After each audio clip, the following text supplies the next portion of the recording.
Purihin natin ang Panginoong Jesucristo ngayong gabi. Ngayong gabi po ay meron tayong dapat ipanalangin sa ating Panginoong Jesucristo. Ito po ay ang Cebu. Humingi ng panalangin sa atin upang lahat ng mga tao doon ay may dulog sa Diyos. Ito po kasi mga lindol o mga bagyo o anumang mga sakuna. Ito po ay padala ng Panginoong Jesucristo sa bawat tao para ang tao ay paalalahanan muli na ang tao ay magbalik loob sa Diyos. Makapagbalik loob sa Diyos upang ang tao ay maligtas. Sabi niya po dito sa ikalawang Pedro 3:9, ay ganito po ang sinasabi niya.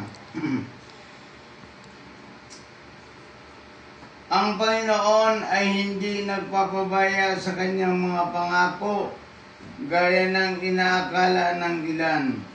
Sa halip, nagbibigay siya ng pagkakataon sa lahat, sapagkat hindi niya nais na may mapahamak, kundi ang lahat makapagsisi at tumalikod sa kasalanan. Ito po yung gusto ng Diyos sa tao, na ang tao ay paalalahanan upang ang tao ay muling magbalik loob sa Diyos at maligtas.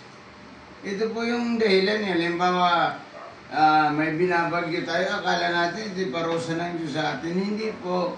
Ito ay paalala sa atin ng Panginoon. Kaya lang kung may mamamatay talaga dyan, yan ay tinakda na yan ng Diyos na mamatay siya dyan sa kanyang pagkakataon. Pero sabi ng Panginoong Jesucristo na ang Diyos ay laging handang magpatawad sa lahat ng tao. Ang Panginoon ay laging handang magpatawad. Ngayong gabi po ay lumapit tayo sa ating Diyos. Si Kristo ay tagapagligtas ng bawat isang tao. Lahat ng tao, si Kristo ang tagapagligtas. Tayo manalangin. Panginoong Diyos na makapangyarihan sa lahat, pagpalain niyo po ang mga tao sa Cebu. Iingatan ang kanilang mga buhay.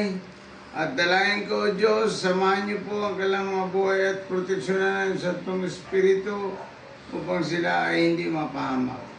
Pagpalain nawa kayo ng Panginoon at ingatan kayo. Paliwanagin nawa ng Panginoon ang kanyang mukha sa inyo at mabag sa inyo. Mula ngayon at magpakailanman. Sa pangalan ni Jesus. Amen.